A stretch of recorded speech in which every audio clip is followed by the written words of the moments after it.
Hi everyone, welcome to Ethernal Realms and welcome to the month ahead astrology reading. Make sure you check your sun, moon, and rising signs for a comprehensive view of the month. Additionally, I would recommend watching the tarot reading of the month ahead to get a different perspective. While you will know the astrology in advance through this session, I will also send you a reminder when the astrological events are near. All you have to do is subscribe, hit the bell, and you will be notified as the events occur through my community page. I occasionally post behind the scenes, meditation guidance, quizzes, and polls, which you can check out for yourself. And it goes without saying that you will be notified when new videos are out, such as other zodiac readings and pick a card tarot readings as well. If you prefer to cut down the guesswork about your month ahead, you can always connect with me via Etsy to get a personalized week-by-week month ahead tarot reading paired with the general astrology. Enough about me, let's talk about you. So let's talk about the general overview of October. There's quite a lot of aspects going on this month, so let's break it down into what's the most important and then drill down into each of these aspects. So first thing to note is that we have a Libra solar eclipse, which is a time of the new moon at 21 degrees of Libra occurring on the 14th of the month. I've already made a separate video for the eclipses. There are fateful events. There are some major changes that can happen in the Libran part of your charts, and this is a time of major release in order to rebalance or find a level of fairness, justice, and equality within that Libra area of your chart. And next we have another eclipse, but this is a lunar eclipse. It's a time of a full moon and is occurring in Taurus at 5 degrees. This is occurring on the 28th of the month. So this month is full of eclipse energies. Both the new moon and the full moon events are eclipses, so it seems like a major turnaround.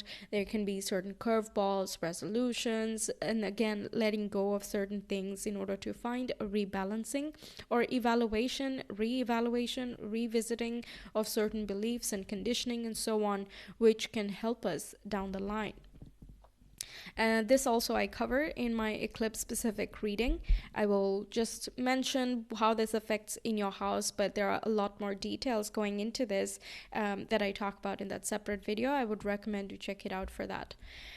All right, now let's talk about the seasons. We have Libra season, and then later on the sun moves into Scorpio, and that brings us to Scorpio season. And Libra season is all about that, again, harmony. It's kind of that transition point, the midpoint, and like the equinoxes happened and we are now moving into the days becoming a little bit shorter, or you're trying to cultivate more peace, harmony, and communication with relationships and so on that come with that season.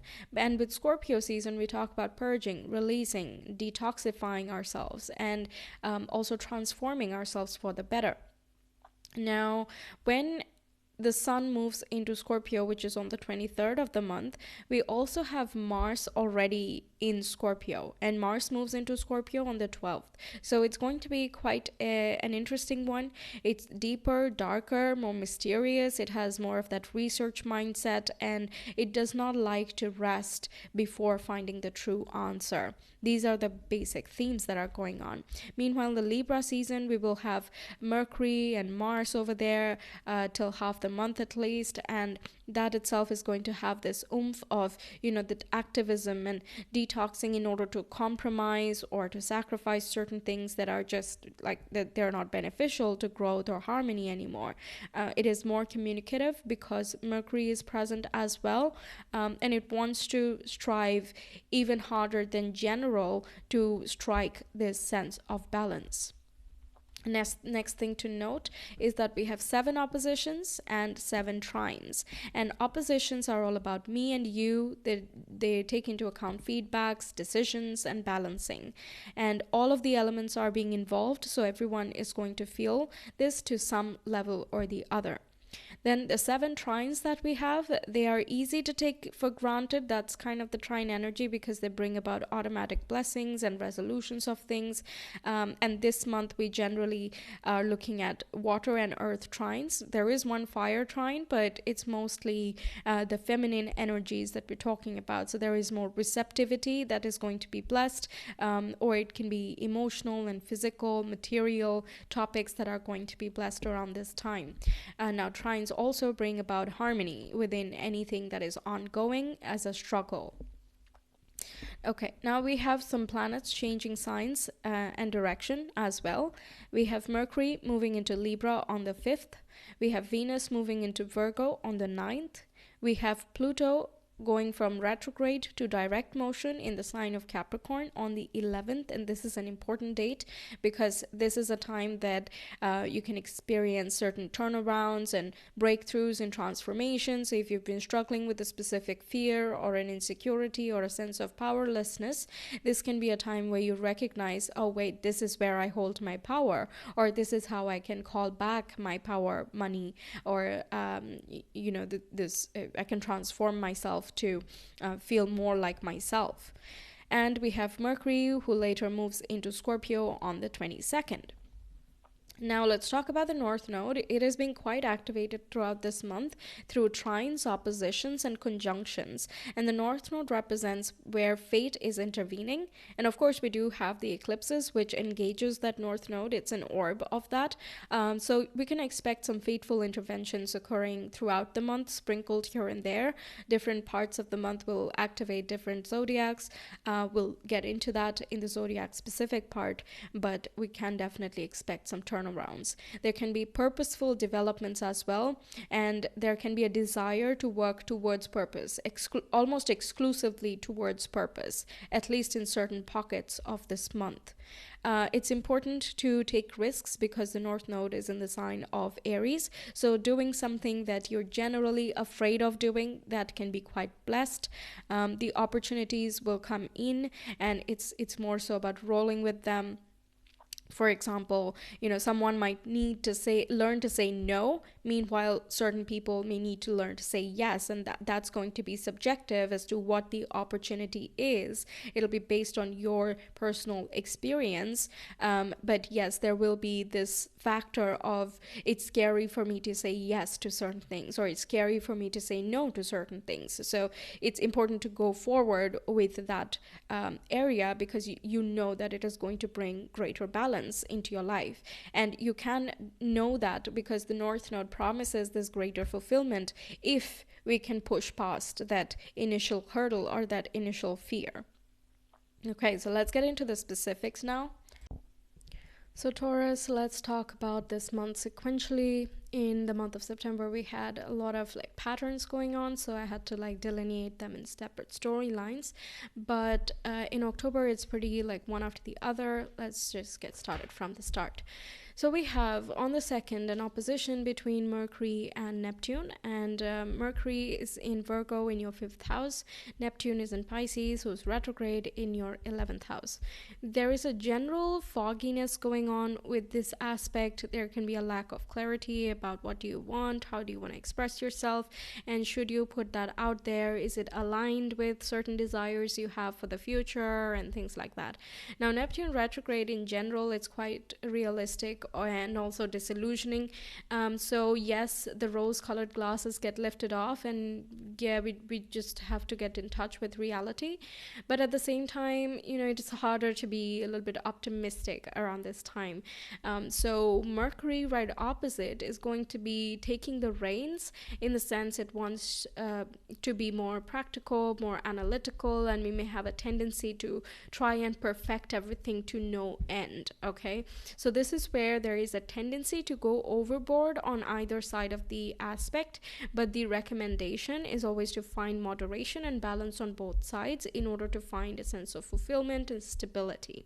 Okay, now both of them are mutable signs, which means they are quite flexible, they kind of are adaptable, and they have multiple talents, multiple skills, and all of that. So they can get kind of foggy and okay, so I don't have a sense of direction then. All right. And also, opposition is pretty flexible too. So that there can be a general feeling of, I don't know what's going on type of situation. It can even be that you discover that your friends or your network is not really sure about what they're trying to create and what they're trying to do. Meanwhile, you have a clearer idea of what you want from your personal experiences. But it might be hard to kind of come together and bring all of these things into fruition. Okay. By the way, I talk about the general overview of the month already in the beginning part. If you've not heard it, I would recommend you do so, because I just talk about the overarching themes and the major things going on and so forth. So now we're just talking about the specifics, right? Okay, on the 3rd, we have two beautiful aspects happening. First is Mercury in Virgo trines with Pluto in Capricorn. Pluto is retrograde at this time. Now, both of these are fellow Earth signs for you, so they are at a harmonious angle with you. That's okay, that's great. And they bring about certain resolutions.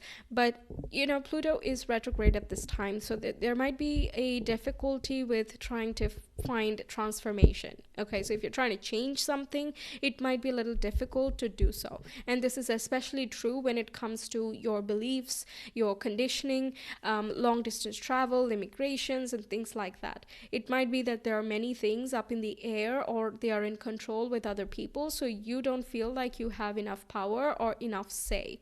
Okay, now Mercury is in the 5th house of yours, and Capricorn is in your 9th house. So there is spiritual expansion, there are protection and different resources that are available to you at this time. You definitely have good ideas, and your approach is as well quite beneficial for your expansion. But yeah, there might be just something that you are not quite able to figure out, and on this day there is a sense of resolution, or you have some type of guidance. Okay, you have some type of guidance coming in here at this time to make things a little bit clear, or bring you that sense of encouragement that yes, keep going, and you will get there to the place of empowerment and transformation. Because with Pluto retrograde, we're kind of working on the internal stuff. We're discovering what is there to be transformed. First and foremost, we need to be aware of that, right, before we start transforming things. So when it goes direct later on in this month, we will have enough evidence, enough data, and also methods to cope with things. Okay, but yes, this can be quite a revelatory day. It's also a fateful day because the North Node is getting involved in the next aspect, with Venus trining with North Node. Now, Venus is in Leo in your 4th house of home, family, ancestry, your private self, and North Node is in Aries in that 12th house of yours, which is about your unconscious mind, your sleep state, your imagination, your connection with the spiritual world, and how you access your intuition. Okay, so fire trine, this one. And this is the only fire trine this month, by the way. So it's more external, it's actionable, bold, courageous, out there. Those types of qualities are associated with fire. There's more passion and creativity as well. So you might find that you are feeling quite inclined towards meditating or discovering new ways of, engaging that unconscious mind. Maybe you want to sleep somewhere else for a change, going for camping, for example. So a different home, a different place you sleep in. It can even be, different ways of relaxing and letting loose. How do you surrender? Is there a difficulty with, giving up control or surrendering to other influences which are in the unknown, such as your guides and angels and ancestors and things like that, which we don't tangibly come into contact with and can be hard to believe to some people. So this is a time where you might find new approaches to, towards these topics that bring you a sense of, okay, this is something I can get on board with, and this feels right, or this is instinctively calling me in this direction. There can be more spiritual callings, some signs, synchronicities as well that happen when the North Node is in that 12th house. There is a need to rest, relax, surrender, go with the flow, these types of things. And you might need that little bit of courage to trust in the unknown, because you're generally a very practical sign, you're down to earth, you're quite realistic in yourself. So to just let all of those things go can be a little bit of a scary ride. But because of this trine aspect, there can be some sort of reassurance or encouragement that you're experiencing. Perhaps you have exercised some faith in the past, and you see that manifestation come around, and you're like, whoa, so there is some other side that actually listens to me. This is uncanny. Something surprising can happen here, or some resolution that brings in more peace. Now, on the 5th, we have Mercury moving from Virgo into Libra. So that's going to move from your 5th house into your 6th house. So over here, you are likely to connect with people more. Lots of communication, correspondences, networking, back and forth, discussions, debates, and, contracts, writing, speaking. So many different things can happen here. Okay, it's an air sign. So Mercury can be quite, active over here. On the shadow side, it can be indecisive. It can be going back and forth a lot of, pros and cons. Does it make sense? And am I taking into account all of the factors and this and that? So, think about something for too long and it becomes overthinking, right? It's a fine line in that regard. But ultimately, Mercury is trying to find a good balance in your workspace, in your everyday life, routines, in order to bring you more peace and harmony. The same day, we have an opposition between Mars, who's in Libra as well, with the North Node in Aries, which is that 12th house. So work-life balance, that's coming in here. And with the North Node being in that 12th house, there is more need to rest and relax, okay? North Node discusses where there is scope for expansion and fulfillment, and it's also the point of fate. So it might be that you have so much work coming in that it exhausts you, and you're like, okay, I absolutely need a break right now. Okay, so something else makes you realize that you actually need that North Node, and that would be fate, essentially. Especially if you have your own business or something, it can be that other people are needing you a lot and they're counting on your support or your advice or something like that, and you're like, well, I can't be in 10 places at the same time. I'm gonna do my best, but I also need some me time. Okay, all right, on the 9th, we have Venus moving into Virgo, and Venus moves from Leo, so moving away from that 4th house where it has been for quite a long time, and moving into that 5th house. So there is going to be more enjoyment for you. You might like to engage in certain crafts and me time. You're reading more, or if you're more into that research type of mindset, like Virgo can be sometimes, you're doing those types of things, crafts, knitting. You might take up certain courses, workshops. If you are someone who's adept at some skills, really handy skills like that, you might be the one who is offering these things just as a hobby, as a side thing, and you just end up earning some finances as well, or you end up discovering a new hobby through all of these endeavors. Now, the 5th house also talks about children and love and romance. So you might be finding someone at this time, and you're dating someone from a very authentic standpoint. Even for people who in established relationships, this could be a time where you're kind of redeclaring your love for each other, your appreciation for each other, and you're showcasing that. With Virgo, it's not just about talking about things and lots of big words and lavish one-time dates. It's more so like show, don't tell, show me, demonstrate, and kind of not prove it, but make it actionable. It doesn't have to be a very fancy dinner. It can be a regular dinner at home, but made special, made with love, care, and attention, because Virgo is very keen at recognizing effort, and I think Taurus is as well. Okay, so Venus here can bring you lots of joy in all of these avenues. Your children might be going through a little bit of this creative phase as well. They might be, let's say they are artists, they are trying to improve on their art. Okay, Virgo tries to improve upon things that it touches. Same day, we have a square between Mars in Libra with Pluto in Capricorn. Pluto is retrograde at this time, and Mars is in that 6th house of yours, and Capricorn is that 9th house. So there can be certain conflicts with regards to some foreign documents or conversations and contacts you might be having. Let's say you're waiting on someone to come back to you with like a visa approval, let's say, or a certain contract contract, whether it goes through or not. And you might be getting a little bit frustrated, like, should I wait? Should I keep applying for new jobs or new countries, or what is supposed to happen here? So it's a little bit of a frustration here that comes in with squares, but it forces action to happen. And the best way to resolve it is just pay attention to both sides if you can. It depends, of course, if both areas are within your control or not, but in whichever measure that you can, try to activate both of these houses. In this sense, do your daily routines, activities, lifestyle. Don't give up on your wellness and well-being.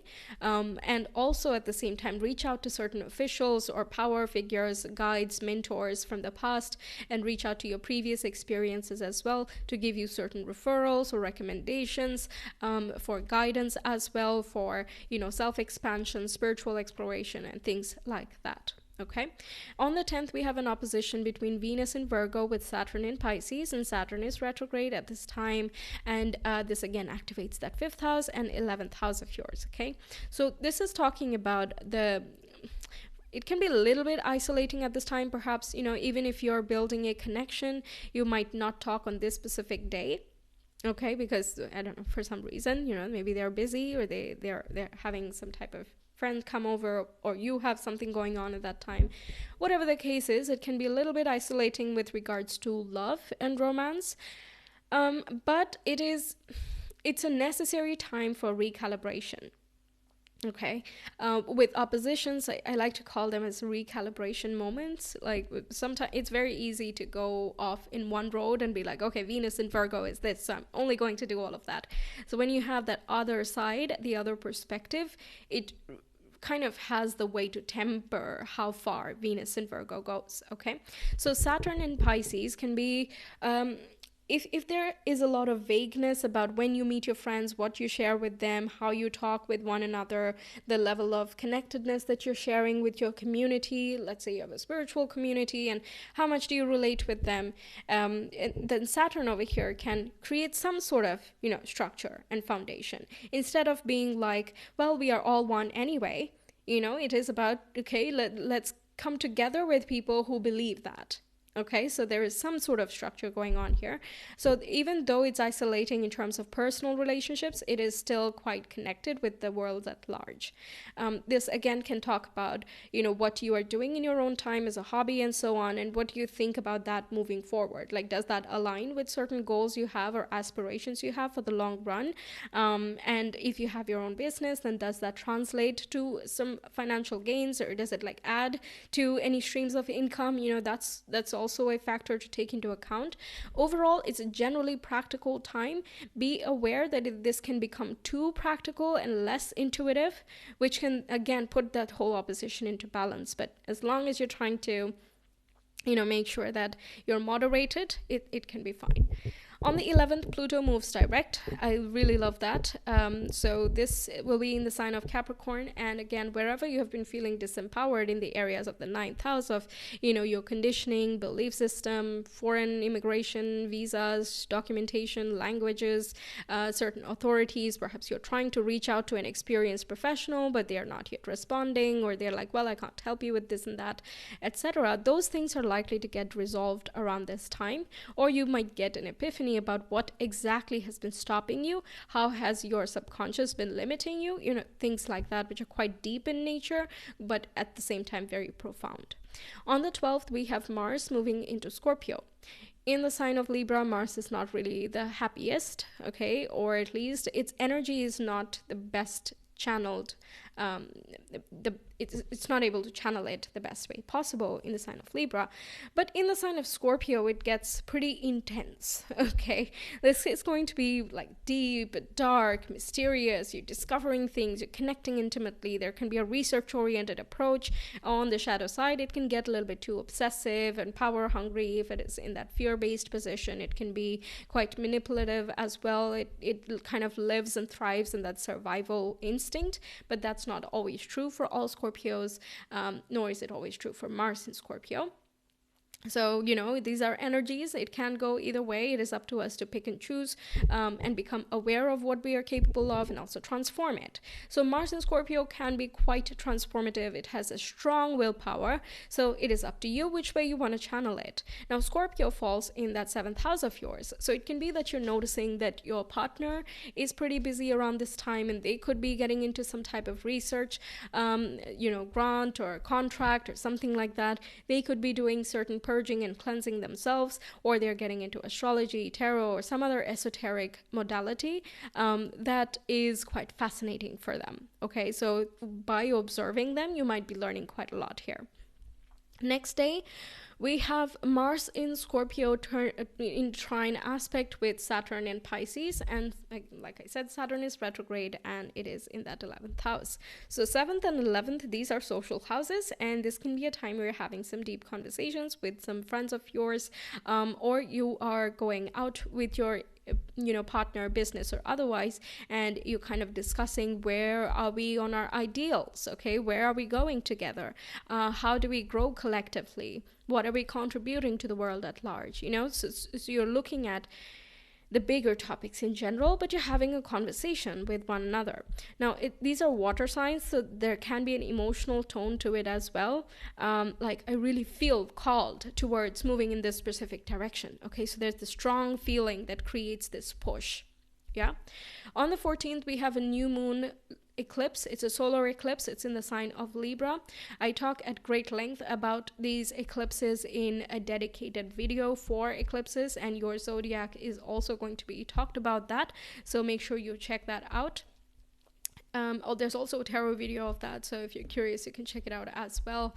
But in short, Libra falls in that 6th house of yours, right? So there are going to be certain changes, certain purging or cleansing. Something needs to let go in the 6th house. If there are too many routines in place, it becomes overly stringent and it doesn't allow us much flexibility. And we need to have a little bit of flexibility because we are creative creatures, right? But at the same time, if there's not many routines, and we need some because we need to find some structure, or we need to shift certain habits and routines, all these things are going to come up here. Same goes for health, diet, the way you're communicating or connecting with your work, the types of services you're offering, things like that can be shifting and changing as well. Different people have different priorities at this time, so please take it as it resonates. Now, the next week we have a whole string of this mini story that's happening. On the 18th, we have the Sun opposite North Node. 19th, we have Mercury opposite the North Node. On the 20th, it's as though the Sun and the Mercury meet together and they discuss what happened in their meetings with the North Node, okay? And on the 21st, both of them, with their collective knowledge, then square up with Pluto in Capricorn. So I'm going to talk about this as a string of events, okay? Now, the Sun and Mercury are in that 6th house. The North Node is in your in Aries in that 12th house. Yes, okay. For a second, I was like, wait, am I saying the right houses? Yes, I am. Okay, cool. So the Sun and Mercury, they are quite conscious. Okay, the Sun brings in illumination, awareness, and wisdom. Meanwhile, Mercury brings in clarity, common sense, logic, rationality, and puts in strategies and action plans to achieve certain visions and goals that the Sun recognizes. Now, the North Node is the fate. It's almost the hand of the universe. Okay, and it is what is informing the planets as to which way it needs to divert attention of our consciousness, okay, so that we are able to grow our soul, we can allow in opportunities that are meant for us at this time, and so on and so forth. There are like multifold benefits coming in through here, right? So the Sun and Mercury in that 6th house can be looking at, okay, what responsibilities have I taken on myself? Who am I feeling codependent with or indebted to? Where is it that I'm expending too much of my energy but I'm not getting much back? This can be work, this can be connections, this can be certain services, it can even be your relationship with yourself. Now, the North Node in that 12th house of yours is like an epiphany coming through, or it is a sort of it can be new spiritual modality that is eye awakening. For example, if you've never delved into Buddhism, then maybe delving into that is going to be opening up new philosophical ideas, new ways of thinking about the universe, and also new ways of manifesting as well. So, which might be more natural to you, right? There are different manifestation methods, different ways of following spirituality. It's so subjective, it's so individual that everyone needs to go on this journey at some point in order to discover that one true method that works for you at a specific time. So it's sort of something like that going on here. Also is indicating about how can you find better rest and better balance? How can you include small little things in your everyday life that are going to improve your quality of living in general? If you improve your quality of life, you improve your quality of relationships as well. All right, now on the 21st, after all of this meeting and epiphanies and realizations and all of that, it's time to put that into action. But I feel like this is going to be the most motivational day. Like, we have the clarity beforehand, but it's not always necessary that it translates to willpower, action, and, maintenance of those things, right? So with the square with Pluto in that 9th house, there can be this feeling of, I know that I have to do this, but I always get stuck because of external situations like this and this. Maybe I rely on other people too much, or it is that, I need to... my dreams are very big and I don't know how to bring that down into everyday action.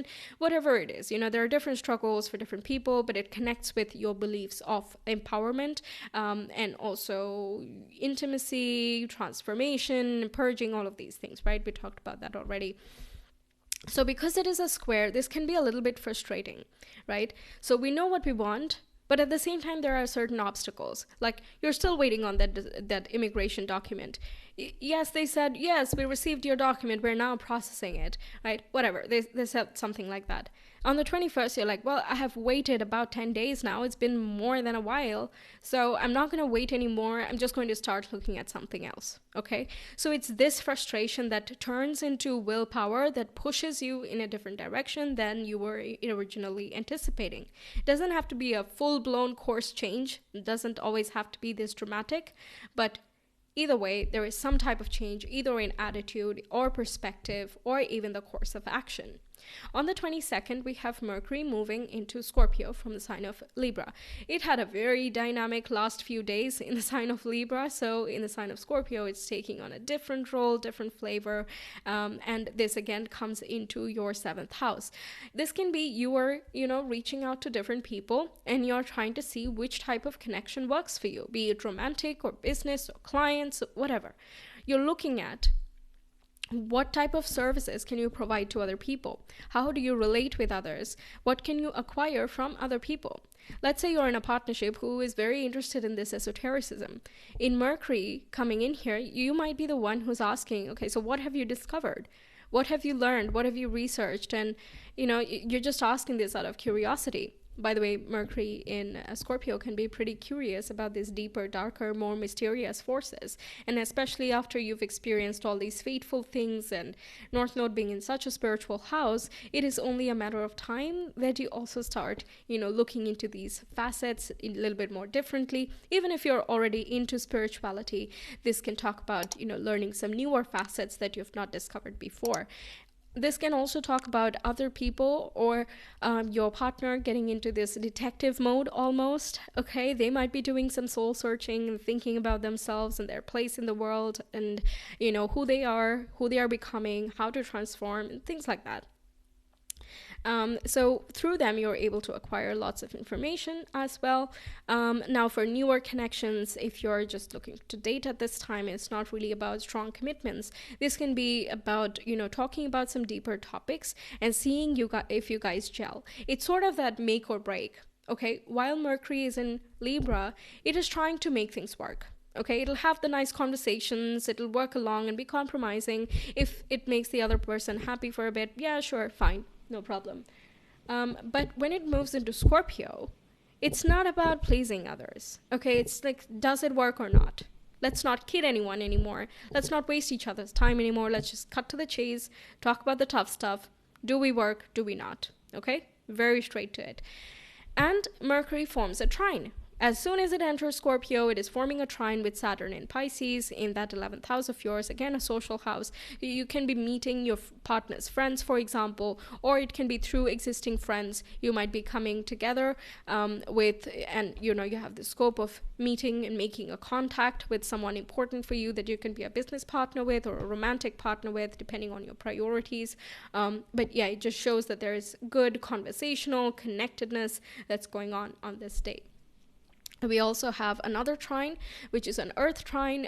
Venus is in Virgo and it trines with Jupiter in Taurus, and Jupiter is in your sign. It is retrograde, and Venus is in that 5th house of yours. So it is about you and your passions, your hobbies, entertainment, your love life as well. So you are feeling quite admirable. Yes, you're going through your own soul searching and all of that. You're evaluating your beliefs and long-term visions and all of that. But Venus in that 5th house makes you appear more appealing to other people. You're more attractive. Your interests are more interesting, okay, at least in the perspectives of others. You are also enjoying yourself. You are not apologetic. This is a very independent sign. Venus doesn't need other people's validation in this house in order to feel great about itself, okay? Quite, high self-worth in general. So especially with that trine, it can be that you're discovering, yes, I'm totally feeling powerful. I'm feeling myself, feeling authentic, grounded, awesome. Let's go for it. Meet some new people, do some new things, and have fun. All right. On the 23rd, the zodiac season shifts from Libra season into Scorpio season. So the sun moves into Scorpio.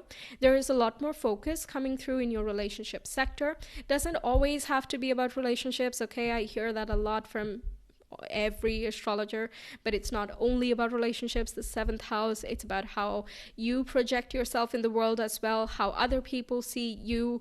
It's kind of the other perspective, right? You are seeing the world through your Taurian lens, and with the sun moving in that opposite house, you can see yourself through others from that Scorpio lens, okay? So others are perceiving you as magnetic, charming, emotional, or emotionally deep, and as though there's this mysterious appeal. They want to know more about you. They might ask you some intriguing questions, or you might be more inclined towards people who are generally deep thinkers and research oriented. You don't do the whole shallow thing, right? So even Scorpio doesn't do the whole shallow thing. So there is a great chance of finding someone who is most compatible with you. And again, this doesn't have to be romantic. It can be even forming a close friendship here, okay? You're deepening your bond with someone. You might be talking about a hard time you had, a difficult experience you might have had in the past, and you're kind of talking about each other's experiences. Yes, okay. Then, oh, yes, by the way, there is also a chance of meeting powerful people at this time, okay? Even if it's not like a romantic situation or even a business thing, it's possible to have a meeting, interviews, or just come into contact with certain powerful or influential people. On the 24th, we have a trine between the sun in Scorpio with Saturn in Pisces. Again, it's a social house activation. Any efforts with, your business's finances, the work you're offering, the services you're doing, or anything connected with marketing, sales, advertising, these types of things is going to be blessed for you. Okay, there can be some resolutions here, some nice information you find. There can even be an inn that you get into, okay? So you're in this club. There is a chance, especially if you're coming into contact with someone more influential at this time. On the 28th, we have a full moon lunar eclipse in your zodiac. Again, it's an influential one for you, right? It's in your sign, but this is not something brand new for you because this Taurus eclipse has been happening for some time. So it's going to be kind of the chapter closing phase because this is the last eclipse you're going to see in the sign of Taurus for quite some time. So this is also covered in that eclipse dedicated video. I would recommend you check it out. There's a lot more details that I talk about, what aspects are the sun and the moon making, what else is going on in the skies at that time, and how is that influencing the eclipse energy, right? So there's a lot to talk about there. The same day, we have an opposition between Mars and Scorpio in that 7th house of yours with Jupiter in Taurus, and Jupiter is retrograde. So this opposition can be lots of excitement, lots of passion, lots of things going on, okay? It's quite easy to overdo things, Okay, but you might not know that you're overdoing it because Jupiter is retrograde. I was giving this example to Aries as well. So if you've never scheduled, if you've never planned anything before, and all of a sudden you just have to plan for something, it is likely that you're going to overdo something or underdo something, right? And you don't know of that at that time. But once you see your plan in action, you'll be like, okay, so I should not have packed my schedule so tightly because I also need to have lunch, or something like that. It can be small little things, but it can be like conversations where there is a little bit of an exaggeration going on, or there's like too much passion. So in the passion and in the flow of things, there's a lot of things said and promised and all of that maybe is not practically possible. Okay, so keep those things in mind. On the 29th, we have another opposition between Mercury and Jupiter. Again, the same zodiacs, and this is about over-promising, under-delivering type of situation. Doesn't always have to be that you're under-delivering, okay, but it can be a little bit stressful to keep up with those promises.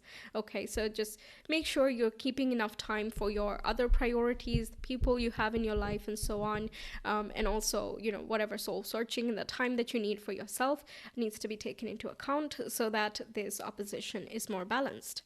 Same day, we have a conjunction between Mercury and Mars in the sign of Scorpio. So there can be this deep, intense conversation that you have with someone else, or this connection that you feel with other people. And there can even be certain intense clients you get at this time. Perhaps they are quite esoteric and, they are asking some deep questions, can be a little bit difficult to answer. Or in another perspective, it can be your partner that's like going through a bit of a, transformative place at this time. So they're thinking about a lot of things. What do I do with this information? What does that mean about me? And some of these like deeper questions that we're generally afraid to talk about. Okay. By the way, if you are dealing with certain shadow work and healing things yourself, it can be others that are helping you out to deal with those things. And this can be a very important time where you get that sense of clarity or resolution, and you know how to move ahead from this point. On the 31st, we have a trine between Venus and Uranus. Uranus is retrograde in your sign. So there's no like new shocks and surprises or something, but Uranus has already done a lot of changes starting like June, July, August especially. And Venus in Virgo is trying to still kind of make sense of all of these things, transform these changes into something that is more pleasant for you, applicable for you, and makes kind of life enjoyable as well. There is a nice sense of stability going on here.